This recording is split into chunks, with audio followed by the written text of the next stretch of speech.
شیر عبد المروت سمیت تمام جو پاکستان تحریک انصاف کے رہنما ہیں یا جو لیڈرز ہیں وہ بیانات دینے سے پہلے سوچ لیا کریں اور غیر متنازع بیانات دینے سے غیر ذمہ دارانہ بیانات دینے سے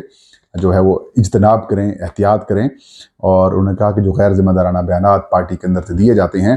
اس سے جو پی ٹی آئی کے مخالفین ہیں ان کو فائدہ ملتا ہے اور وہ ہمارے خلاف اس کو استعمال کرتے ہیں۔ عمران خان نے کہا کہ پارٹی کے رہنما جتنے بھی ہیں، شیر عبد المروت سمیت تمام جو لوگ ہیں، بولنے سے پہلے سوچ لیا کریں۔ اور انہوں نے کہا جب ہماری حکومت ختم ہوئی، انہوں نے وضاحت کی عمران خان صاحب نے کہ انہوں نے کہا جب ہماری حکومت یعنی کہ جو تحریک انصاف کی جب حکومت ختم ہو رہی تھی تب بھی سعودی عرب نے ہمارے ساتھ تعاون کیا تھا۔ انہوں نے کہا کہ پاکستان کے اندر ہم نے جو OIC کی وزارت خارجہ کی یا پھر وزراء خارجہ کی جو کانفرنس کروائی تو اس کے اندر بھی سعودی عرب جو ہے وہ شریک ہوا اور ان کا بڑا تعاون بھی رہا۔ تو انہوں نے کہا کہ سعودی عرب اور محمد بن سلمان سے متعلق جو شیر عبد المروت نے بیان دیا ہے اس کی کوئی صداقت نہیں، اس میں کوئی حقیقت نہیں ہے، اور یہ کہا کہ پارٹی رہنماؤں کے جو غیر ذمہ دارانہ بیانات ہیں ان کی وجہ سے جو انتخابی دھاندلی کے حوالے سے تحریک انصاف کی جو تحریک چل رہی ہے، جو پی ٹی آئی اپنے مینڈیٹ کی واپسی کے حوالے سے جو کوششیں کر رہی ہے وہ اس کاز کو نقصان پہنچاتی ہے۔ اور ساتھ میں جو 6 ججز کا خط ہے جس نے ساری پی ٹی آئی کے ساتھ ہونے والے مظالم ہیں یا پی ٹی آئی کے ساتھ ہونے والے جو ناانصافی ہے اس کو ایکسپوز کر کے جو ہے وہ رکھ دیا ہے،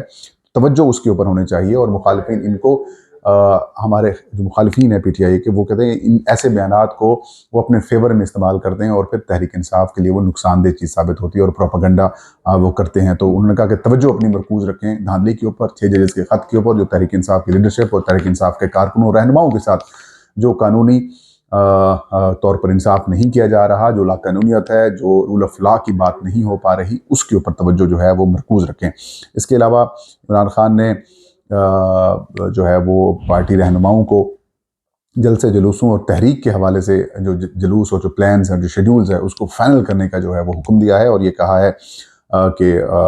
جو سعادت حامد رضا ہیں سنی اتحاد کونسل کے سربراہ بھی ہیں، تحریک انصاف کے حمایت یافتہ MNA بھی ہیں، ان کو ٹاسک سونپا ہے اور یہ کہا ہے کہ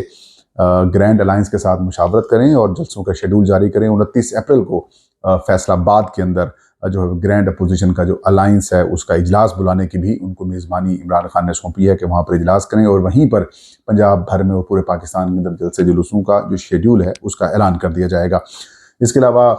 مشیر جو ہیں خزانہ خیبر پختونخوا مزمل اسلم، ان کو بھی ہدایات اور ٹاسک سونپا گیا ہے عمران خان کی جانب سے کہ آپ نے جو ہے وہ خیبر پختونخوا اور جو دیگر صوبائی حکومتیں اور وفاقی حکومت کی کارکردگی ہے اس حوالے سے جو ہے وہ پریس کانفرنس کریں۔ اس کا جو ٹاسک ہے وہ ان کو دیا گیا ہے اور یہی وجہ ہے کہ آج انہوں نے اس کی پریس کانفرنس بھی کی ہے۔ اس کے علاوہ جو ملاقات تھی اس ملاقات میں عمران خان نے سیاسی رہنماؤں اور جو پی ٹی آئی کی لیگل ٹیم ہے ان کو چیئرمین نیب کے خلاف فوری طور پر قانونی کارروائی شروع کرنے کی بھی ہدایت کی ہے کہ جس طریقے سے یہ غیر قانونی طور پر مقدمات بنا رہے ہیں ان کے خلاف قانونی طور پر رجوع کیا جائے۔ شیخ وقاص اکرم کو ملاقات کی اجازت نہیں دی گئی تو اس کے اوپر برہمی کا اظہار کیا۔ عمران خان کافی زیادہ غصے میں، انہوں نے کہا کہ جب ہائی کورٹ نے کہا ہے کہ جن لوگوں کے ساتھ ملاقات کرنی ہے اس کی اپروول میں دوں گا، جب میری اپروول ہو جاتی ہے تو پھر اس کو ملنے کی اجازت کیوں نہیں دی جاتی؟ تو جو جیل انتظامیہ ہے وہ اسلام آباد ہائی کورٹ کے احکامات کی خلاف ورزی کر کے توہین عدالت کی مرتکب ہو رہی ہے۔ تو عمران خان نے کہا کہ جو جیل انتظامیہ ہے ان کے خلاف اسلام آباد ہائی کورٹ کے اندر جو ہے وہ درخواست دائر کریں اور ان کے خلاف قانونی کارروائی کریں۔ 40 منٹ تک ملاقات جو ہے وہ عمران خان اور پی ٹی آئی کے سیاسی رہنما ہیں ان کے درمیان ملاقات ہوئی، اور ملاقات میں جو اہم معاملات ہیں ان کے اوپر جو ہے وہ بات چیت ہوئی، لیکن پولیس اہلکار بار بار مداخلت کرتے، ملاقات کے اندر انٹرپٹ کرتے، اور جب 40 منٹ ہو گئے تو یہ کہا کہ ملاقات اب جلدی ختم کر دیں۔ اس کے علاوہ جو ملاقات ہے اس میں شیشے کی دیوار حائل رہی تھی، اور جو پولیس اہلکار ہیں وہ بھی اس ملاقات کے اندر جو ہیں وہ موجود تھے، اور بشرا بی بی کی صحت کے حوالے سے بھی عمران خان نے کہا۔ اس کے علاوہ جو باقی معاملات ہیں حکومت کے خلاف، اسٹیبلشمنٹ کے خلاف جو تحریک انصاف کی کا موقف ہے اور عمران خان کا جو موقف ہے اسے بھی بھرپور انداز میں آگے لے کے جانے کو کہا۔ جنگل کا قانون اور جنگل کے بادشاہ کے حوالے سے بھی عمران خان نے بڑی باتیں کی، اور یہ کہا کہ اسپیئر کسی کو نہیں کرنا، پارلیمان کا فورم استعمال کرنا ہے، جو مینڈیٹ چرایا گیا ہے اس کو بھی واپس لینے کے حوالے سے قانونی طور کے اوپر بھی لڑائی لڑنی ہے اور سیاسی لڑائی بھی لڑنی ہے۔ اور عمران خان نے بڑی برہمی کا اظہار کیا کہ بڑی تاخیر کیوں ہو رہی ہے جلسے جلوسوں کے نہ ہونے کی وجہ سے۔ انہوں نے کہا جو پارٹی کے اندر رفٹس بھی اگر آ رہی ہیں تو اس کی بھی بڑی وجہ یہ ہے کہ تحریک انصاف کوئی ایکٹیویٹی نہیں کر رہی،